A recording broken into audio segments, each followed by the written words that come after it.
আমাদের সংস্কারের প্রস্তাবের অন্যতম প্রধান দাবি হচ্ছে যে সামনের নির্বাচনেই আমাদের প্রবাসীদেরকে ভোটাধিকারের সুযোগ করে দিতে হবে।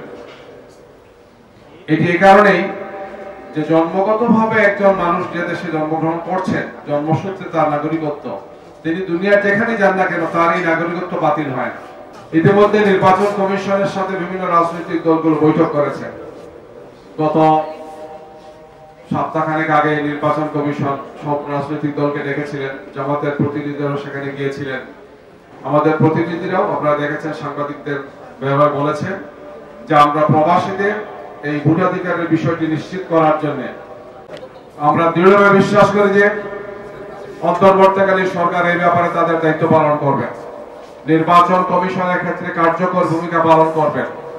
যে বিশেষ করে প্লেনের যে ফেয়ারটা, সিলেট থেকে যেহেতু হিথ্রোতে ফ্লাইট আছে, সিলেট থেকে ইংল্যান্ডে ফ্লাইট যে আপনারা জানেন, ম্যানচেস্টার ফ্লাইট যে, ঢাকাতে যে রেট, সিলেটের রেটের ডাবল। এটা কেন হবে? সিলেট হচ্ছে মাত্র এয়ার ট্রাফিকে 120 কিলোমিটার বেশি, রাস্তায় আসলে 240 কিলোমিটার, আর সোজা আকাশপথে আসলে আমাদের দূরত্ব 120 কিলোমিটার মাত্র। 120 কিলোমিটার বাড়লে সেটা তো ডাবল হওয়ার কথা। 800 পাউন্ডটা 1600 পাউন্ড হওয়ার কথা না, $1000টা $2000 হওয়ার কথা। এটা কেন?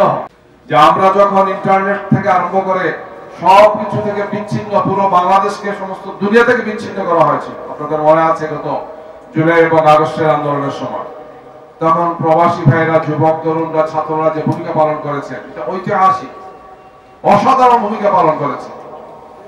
দেশের মধ্যে কি হচ্ছে, এই যে ভয়ঙ্কর অত্যাচার, নির্যাতন, নিপীড়ন হয়েছে, গণহত্যা হয়েছে, লুটপাট হয়েছে, মানুষের উপর যে বুলডোজার চালিয়ে দেওয়া হয়েছে, হাজার হাজার মানুষকে হত্যা করা হয়েছে, হাজার হাজার ছেলেদেরকে আহত করা হয়েছে, পঙ্গু করে দেওয়া হয়েছে।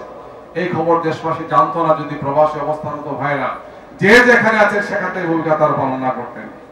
আলহামদুলিল্লাহ 5 জন যেখানে আছেন সেখানে ভূমিকা পালন করেছে। বাংলাদেশের অর্থনীতি, গ্রামীণ অর্থনীতিকে বিশেষ করে আমাদের প্রবাসীরাই আজকে এটাকে এই পর্যায়ে নিয়ে গেছে।